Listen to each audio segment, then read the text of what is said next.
Why are we doing this? Because we think most of our engineers we speak with, they say we don't have any time for participating in projects, and when some people are hired, they will do the projects, deliver it to the engineers, and they have to work with it. So we say, okay, let's try with Automation Manager and the Service Store to build some automatic stuff that even the engineers can participate in the projects. And based on our presentation on E2E in Orlando after the Synergy, some people in the audience asked us, is it also possible to install a NetScaler? So we picked it up and we said, yes, of course, because it is possible. That's why we are going to try this. We have a demo in a virtual environment.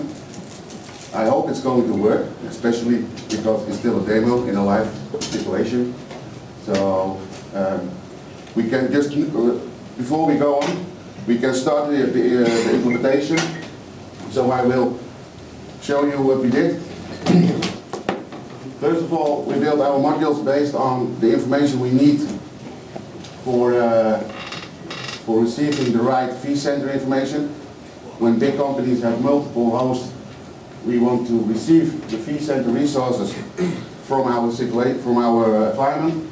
We are using our integration tools from REST. There is one special on our website. You have to log on, but when some people have access, they can log on. And otherwise, we can deliver it on our USB sticks this week. And further on, I'm creating a temp folder and download the resources to the place where I want to deliver it. Then I deploy the template to the VMware environment and start the environment, start VPX. After starting the VPX, we have one issue because when the VPX started, it's always coming with a menu where you have to provide your IP address, your subnet, and your gateway. With some techniques from VMware, we invoke those network settings so the menu is not appearing, and we will continue. After that, when you go on to the website, we have to fill in the basic information, sorry, like the subnet IP address, the time zones, the DNS, etc., and licenses. We are doing that with the basic information, configuration. After that, we have to provide the license file. The license file is provided, is based on a MAC address. So we get the MAC address out of the machine and use it. When we want to connect with a file like PuTTY or something, we need the RSA 2-key security. With this file, we set the fingerprint in our registry, and we can use a file to upload the license file to the NetScaler. When everything is done, we delete the files and folders needed for the installation, and you can go on to the system, to the web browser, and log on to the NetScaler, and it's completely ready for use. So now I will show you how we provide the information from the vCenter.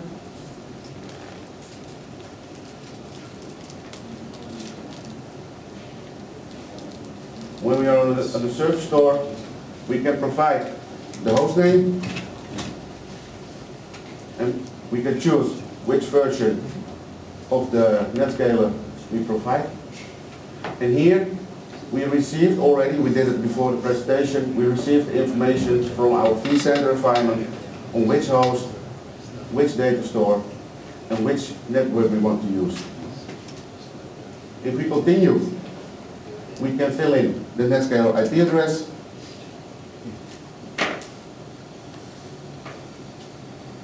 subnet,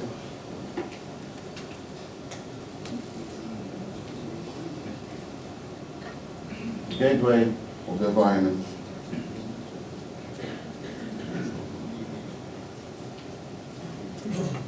one DNS in this environment,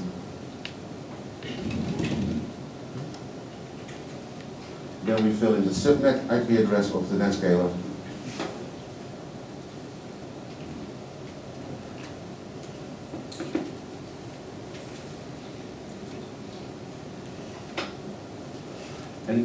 got some, for the time zone, I get all the time zones from the system and put everything in a command separated file. And Hans, my colleague, will explain what we did with the dynamic forms in our presentation. With the provide information, we can decide which page is shown based on the selection criteria which was on the previous page. In our example, we used a time zone of Europe. So if you select Europe, you will receive all time zones in Europe. The dynamic forms are created within the organizations in the Response Service Store. The organizations are filled with information from a CSV file, or the C connection or Active Directory, which can be configured in the setup and sync tool. For example, if I choose Asia here and I go to the next page of my provide information, we only see the time zones of Asia. If I go back, for example, and I choose only Europe, and I go to here, I only got the Europe time zones. So we split it, and based on the conditions of a page, we receive only the information we needed. We had a customer who asked for this, so we were searching for the solution. For now, I will choose Lisbon as the right time zone because we are in Lisbon. And now we can start the installation. What we did now is to make sure that everything is going well.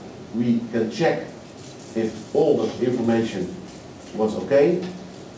So we see the data store, we see the vCenter host, we want to install it, we see the vCenter network, the host name, etc., etc. And here is the time zone. These time zones will used at the end also for the right information.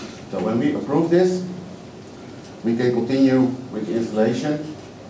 I hope we can get it in time because it's going to take a long time. There he is. Our service store is now invoking the runbook we selected in our modules. In our presentation we have an overview of the modules of the workflow.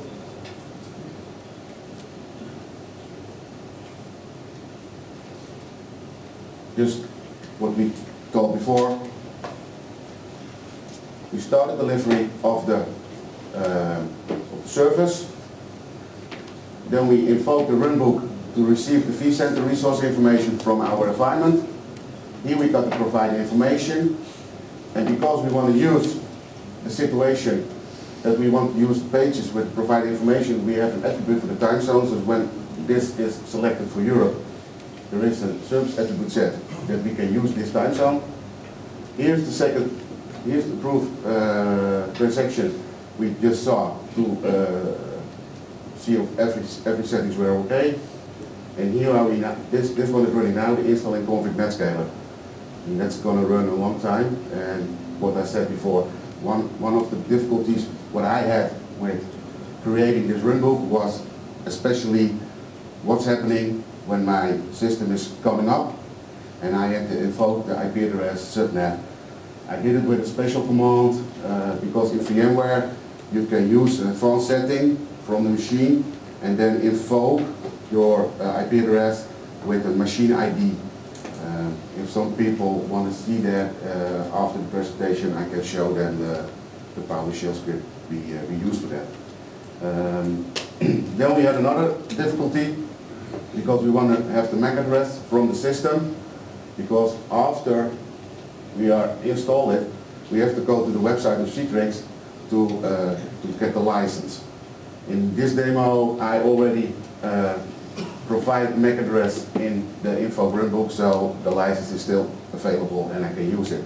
But when you put it out in the put it away from the PowerShell script, he will create an own MAC address and he will show it in this message. because we want to use it with a nice name, DNS name, we create a record in our system. After that, we have to set the file safe and security to upload the license file to the place where it will be picked up from the runbook. Because when we do not approve, all runbooks will continue running. We have to approve the section that when the moment is there that the license file is on the right place, approve the transaction, and the copy and the install will be done here. We upload the Citrix NetScaler license file directly to the NetScaler. We use PSCP as a putty environment, small tool for it. And after that, we send the message that everything was done, and we delete the files and folders from the machine where the agent was running on. And after that, the workflow will be transferred and delivered back to the server store, and you can do it again.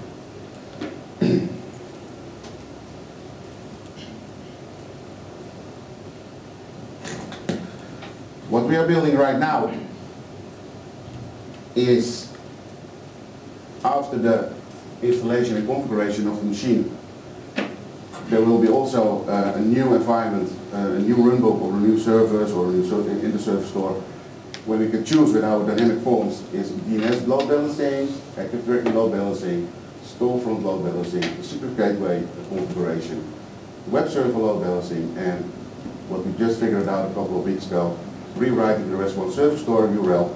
So people who are logging on the server store website from outside the domain, they will not get the ugly Windows security box. So we are just building these opportunities in our system and making building blocks of it. And if anybody wants, the building blocks are available on USB sticks when you ask for it. Also for the NetScaler configuration. So for the server store and automation manager. Let's see how far this down.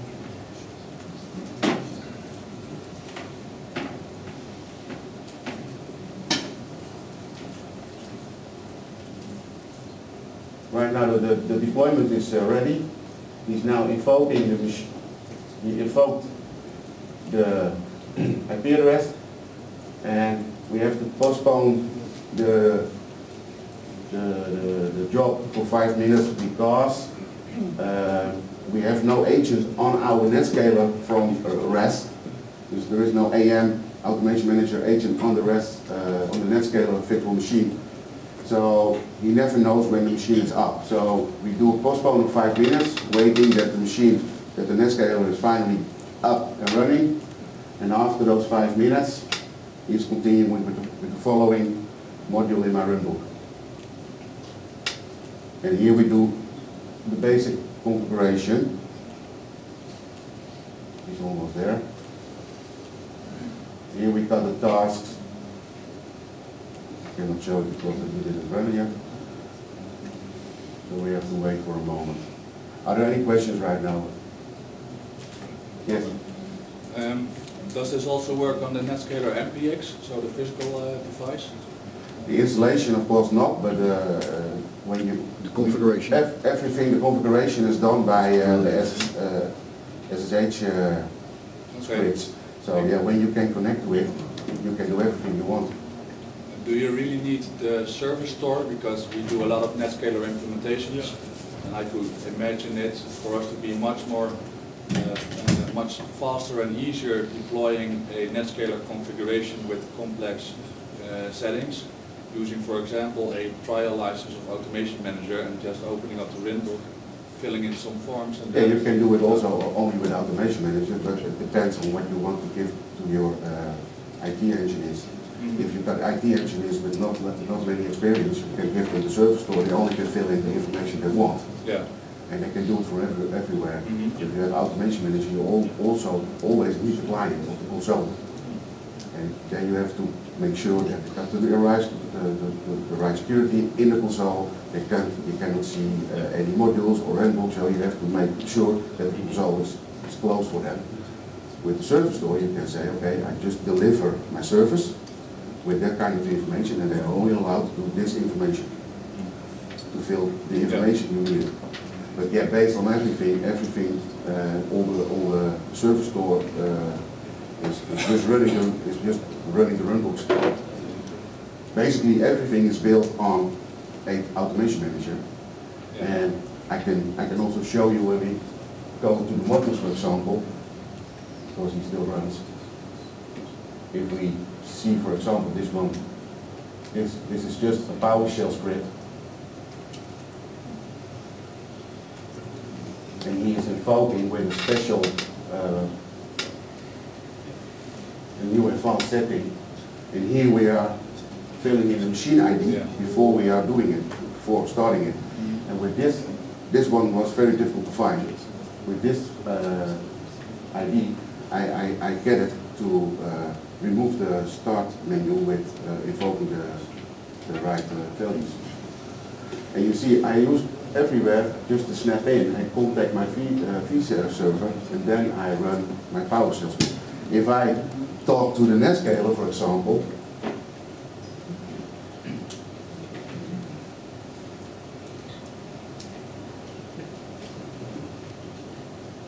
it's also pure shell, and nothing else. Yeah. Could you also do more advanced stuff like global server load balancing or high Yeah. availability? That's what I was saying in my slides. We are building it right now. Yeah. So yeah, I was starting with that. For example, here I'm starting to build it, and here I'm enabling all the features. So I'm creating a lot of tasks built on conditions, and this module will be in every runbook. And when the runbook is started, he is just asking, what do you want to do? Are you doing DNS load balancing? Are you doing global load balancing? Then he will search for the right feature, enable it, start it, and then he will run the runbook with all the settings for your advanced configuration. Also including certificates? Yeah, because with the same issue, with the same option I use for uploading the license file, I can also upload the SSL files, and with the commands of the NetScaler you can implement them and run them and bind them to the root certificate. So that will absolutely no problem now. As long as you work with pure shell, you can talk to all your NetScalers, even if the VPX or SDX or NDX, no problem. But because the question came from E2E in Orlando, can you install and configure the basic configuration of a NetScaler, VPX? Yes, we can. You started using the Nitro API? I didn't test it yet. I have. You will. Opposed to using SSH? Yes, a little bit different, yes. Let's see how far he is. Now we've got a new message received, so it looks like he's ready.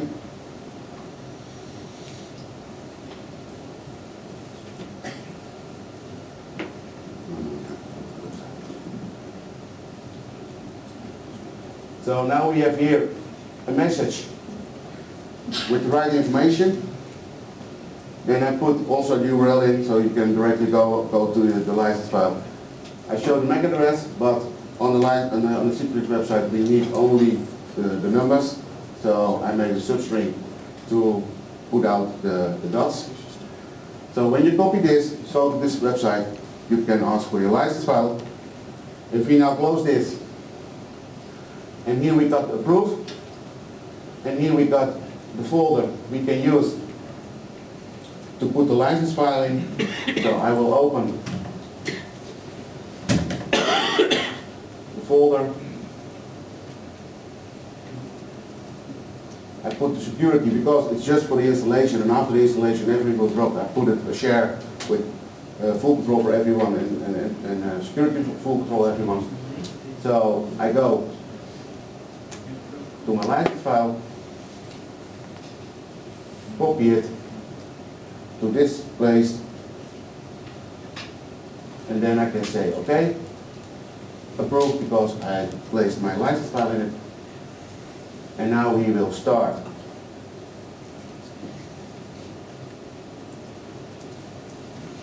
another runbook.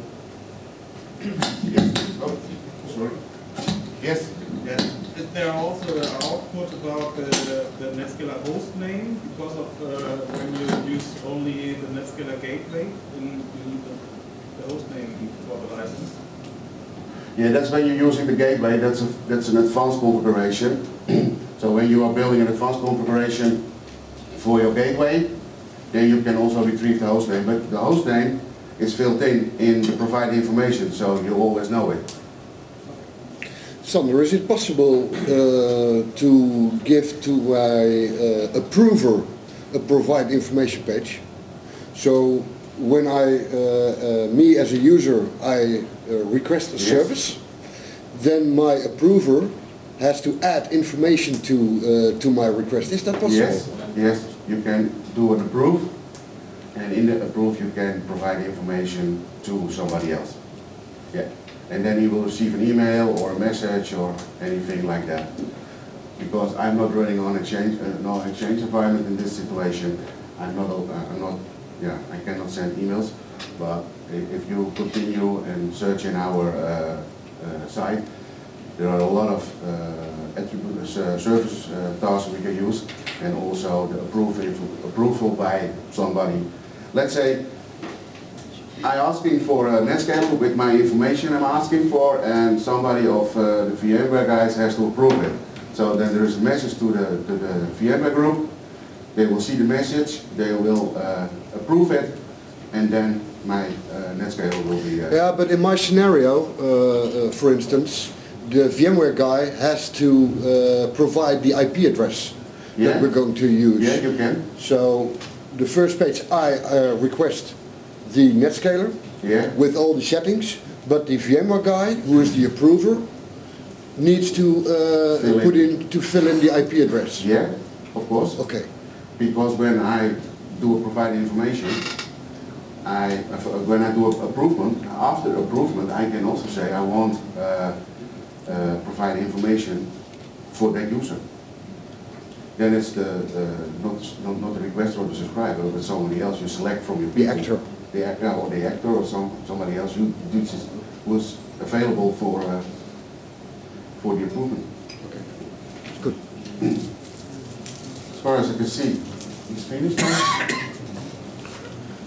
Yeah. You can see all the runbooks are run. You deleted the files.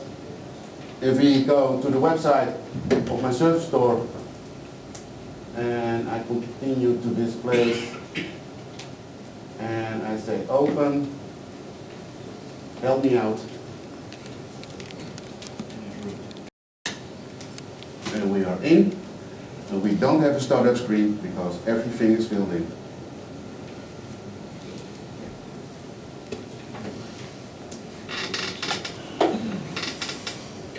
We only have this one, okay, I know. But there is no startup screen here with entering all the information you need. Oh, that's cool. So the machine is up and running and you can do your advanced configuration right now on the system. Yes? Yes, just one more thing about the license thing, because you received the message or the email and there was the MAC address and the link for the Citrix license portal. Yes. So if somebody uses your tool and does not know that in the case of using or deploying only NetScaler Gateway, is there any different message then that he knows to put in the host name instead of the NetScaler? Yes, when we will build the NetScaler configuration, the gateway configuration, we will put some messages extra that you need, not only your MAC address but also your host name. And then you can provide that information also in your information. We just retrieve the information from the virtual center environment or from the machine. So it's just ask and get the information, and we can show all the information we want and we need it.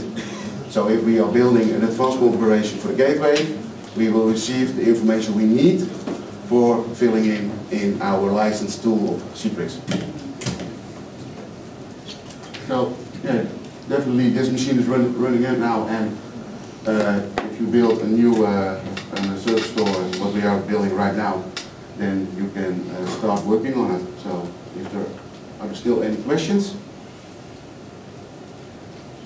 Then this is our situation right now. So I want to thank you for your. Very cool. Thank you very much. Thank you very much.